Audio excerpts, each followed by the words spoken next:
আসসালামু আলাইকুম ভাইরা।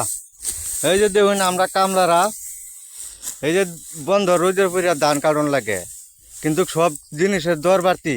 1 কেজি পেঁয়াজ কিনবা গেলে লাগে 70 টিয়া 80 টিয়া, 1 কেজি আলু কিনলে লাগে 20 টিয়া 22 টিয়া। মানে আমরা কামলার বেতন দর কম, কিন্তু আনাজের সব কিছুর দর বাড়তি। মানে আমরা কামলারা চলবাম কিভাবে?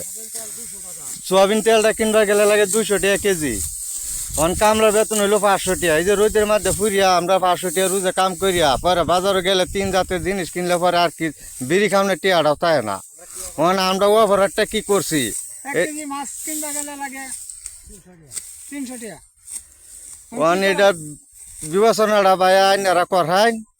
এটা আমরা একটা আবদার হইলো কামলার আর আইনারা উপরে, আইনারা কি বিবেচনা করবেন এটা করিয়া দেওয়া হয়। একটা কামলা দেয়া আসসালামু আলাইকুম ভাইরা।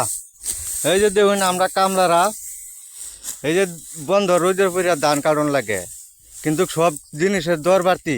1 কেজি পেঁয়াজ কিনবা গেলে লাগে 70 টিয়া 80 টিয়া, 1 কেজি আলু কিনলে লাগে 20 টিয়া 22 টিয়া।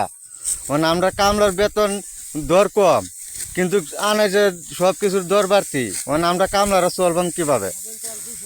সোয়াবিন তেলটা কিনবা গেলে লাগে 200 টাকা কেজি। কামলার বেতন হইলো 500 টাকা। এই যে রোদের মধ্যে ফুরিয়া আমরা 500 টাকা রোজে কাম করিয়া পরে বাজারে গেলে 3 জাতের জিনিস কিনলে পরে আর কি বিড়ি খাওয়ানো টিয়াটাও তাই না।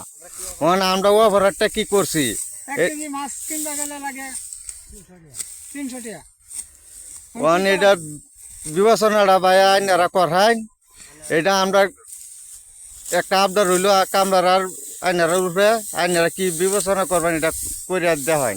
একটা কামলা দেয়া